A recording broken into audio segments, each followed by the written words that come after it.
Hi everyone. I hope you're doing really well and thank you for joining our class today. I really am bummed out that we cannot be together in class because I was really looking forward to teaching this unit in person with all the activities and experiments that it allows us to conduct and test. So I've tried my best to digitize activities for us and to make this process fun and hopefully experiential for you. So I hope you enjoy the next 2 weeks of online lessons and are able to make the best out of it. So before we go into introducing the cognitive approach to you, I want to bring up a friendly reminder that you have an assignment due on Sunday. I want the whole genetics and behavior essays are due on the 16th, which is Sunday. I would like you to upload all your essays in one document and submit it on ManageBack. I've already put up a link there. There are 3 SAQ questions and 1 LAQ question as part of this assignment, which should ideally take you about 2 hours to do because that's literally a whole paper 1. But I hope you were informed about this about 3 weeks ago, so it should have been enough time for you to have worked on it. So if you have any questions about it, let me know. I will be available on Teams and on WeChat as well. You can also send me an email if that's what you prefer. Okay. So before we broke out for the Chinese New Year break, we finished the biological approach to behavior, where we explored how the brain, hormones, pheromones, genetics, and evolution influence different types of behaviors, cognitions, and even mental health issues like depression. So we have looked at the biology of behavior, and now we're going to go into what is known as cognitive approach and cognition. So, in the cognitive approach, which is basically mental processes that occur in our brain, right, or in our mind, that is going to be the focus of this whole chapter. So, cognitive processes or cognitions are mental processes that take place in our mind. Human beings are known or called or referred to as information processors. We are constantly exposed to different environments, and we as human beings are always trying to make sense of these environments. And it is because of these cognitions that we're able to interpret and make sense of these environments. Okay? So the computer metaphor is often commonly used to discuss the brain and the mind, the brain and cognitions. So, like I said, we're information processors just like computers are. And the brain, which we have discussed in length in the previous unit, is the hardware. And cognitions, which we will be focusing on in this unit, are basically the software. And I hope that helps you kind of understand what cognitions might be. So, cognitions, it's kind of like an umbrella term, and there are several different cognitions, different types of mental processes that occur as and when we are looking at a new environment, or we're remembering something, or we're learning something new. So it's an umbrella term, and there are different types of cognitive processes. One we are already familiar with is memory. There are others, such as reasoning, thinking, language, decision making, and attention. So for this unit, we will be focusing on memory, thinking, and decision making. Thinking and decision making kind of will be looked at as the same unit, whereas memory is going to be looked at separately. So I want us to travel back a little in history and in time, real quick, to kind of give you some context of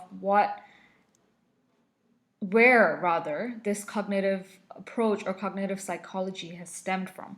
And we have touched upon this when we did the history of psychology at the very beginning of the year. So the study of psychology started primarily with the Freudian School, which emphasizes on the subconscious mind, trying to understand behavior through dreams, slips of tongue, and so on. So they basically focused on what is here, or at least tried to focus on what is here, because they claim that the conscious mind was only 10% of what we really know about the mind. Okay? And this field, or this approach to psychology, later received a lot of criticism, because it almost feels like a pseudoscience, and psychology over decades had been trying really hard to establish itself as a scientific field. So then came the behaviorists, and the school of behaviorism. They said we need to be able to study behavior very scientifically and empirically. And that's why we cannot focus on all of this subconscious, because we cannot observe that. We cannot measure that. But what we can measure is what is inputted into our system and what is the output of it. And they compared the brain to kind of like a black box, because they said we cannot see what is happening inside the brain. So instead of trying to come off as a pseudoscience, we need to focus on what is observable, which is the input, and what is the output. So while this was a very novel idea and was a great step forward for the field of psychology, there is a lot of implications to this, and there are a lot of limitations to the idea that we should only focus on input and output. So what would this mean? What would the implication of this kind of approach be? This basically would mean that regardless of what input we have, we will all have the same output, that there is no in between. So if, let's say, for example, Drew, Mainam, Mahmood, Jackie, and Aiko went to war, right? They all have the same input, which is being at war and seeing all these people dying and all this violence. Everyone has the same input. This behaviorist approach would basically then suggest that everyone from our class that has been selected to go for war is going to experience PTSD or the same output, which is not the case. Not everyone that is exposed to a certain environment or stimulus is going to respond the same way. So there's no way that the output can be the same. So it was at this point of limitation that the cognitive psychologist stepped in and said there is no way that we can limit human complexities and human behavior, which is so complex, to just mere inputs and outputs. And that there is no way that it's only one output that can come from one source of input. So they basically argued that the black box analogy, or the way of looking at input and output, was far too reductionist, that it reduced human complexities to very basic systems of one input equals to the same output from everyone. And if you look at this prism, there is one source of input, and then there's so many things that happen within here, which is basically our thoughts and processes, and interpretations of a specific stimulus or event, that leads to so many different outputs. And this is what it really is. This is how complex human behavior is. If you take, for example, the IB itself, right?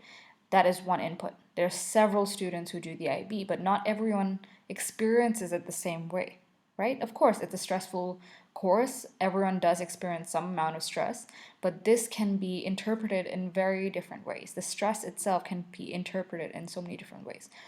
Student one can say, okay, this course is very stressful and I am trying my best, and that is okay, right? The fact that I'm trying my best is great. I'm learning. So they will be best adapted to the course, and they might not experience chronic stress or have really high levels of stress, wherein they become dysfunctional, right? Then there's student two, who's interpreting this stress as, this is far too much for me to handle. I just cannot do it, right? So this student is more likely to go on and experience depression, maybe because they have given up hope and they feel hopeless and out of control. There's student three who can also think that, wow, okay, this is an opportunity for me to show what I am capable of. But this student takes this opportunity and says, I need to be perfect with every single assignment that I hand in, and that I need to get sevens in all of my subjects. Now, this really high expectation would basically mean that they're really pressured. There's so much more stress that could then lead to anxiety. So you can see how one input can then lead to three different combinations just through the three different interpretations. And these are very basic examples. There are so many more interpretations that can be made from one such situation or input. Cognitive behavioral therapy really essentially looks at how people interpret or misinterpret situations and have biases in the way that they think, and how that can lead to mental health issues or just being, you know, low in mood. This will be something that we will explore in the abnormal psychology option when we look at therapies. So, yeah, okay. Now that we've kind of got a context of the whole cognitive approach, I want you to go into the first activity, which is the KWL Padlet. We had a KWL board in class where you put different sticky notes for what you already knew, what you were wondering, and what you have learned across that unit. Since we're not in class, I want you to be able to do this still and reflect on this Padlet. So to begin with, I want you to go back to the biological approach. We have learned a fair share of things about memory in that unit. So I want you to reflect on what you've learned so far about memory and record it on that Padlet under what I already know, okay? So is there a localization of memory? Are there specific parts of the brain that are responsible for memory systems? Can a certain brain part be enhanced, increase in neuroplasticity because of exposure? Are there hormones involved? Are there neurotransmitters involved? So I want you to record that, and I want it to be in some detail, right? It's not just so I would say I know that the hippocampus is responsible for long-term memory because I learned through HM's case where he was there was a surgery conducted on him and the hippocampus was severed, resulting in anterograde amnesia. I was able to learn that the hippocampus is responsible, in part at least, for memory. So I want you to be able to record it in that much detail at least. Okay? Once you've done what you've already learned, what you already know, I want you to think of 3 points of what you wonder. It can be about memory, or it can be about any other cognitive processes, including language, thinking, decision making. So I can give you an example. I wonder, right, if, again, I think a lot of us do this, if while studying or learning something new, reading, listening to music is a good idea, right? Because this then means that I'm processing music at the same time trying to process what I'm reading. So am I efficient in processing two different types of inputs at the same time, or is that reducing my efficiency, right? So multitasking, basically. I wonder if we are truly capable of multitasking. And that's what I want you to record. 3 different points of what you wonder about different cognitive processes. If it's not just memory, that's okay. So take 10 minutes maximum to do this, and then move on to the next video that I have recorded for you.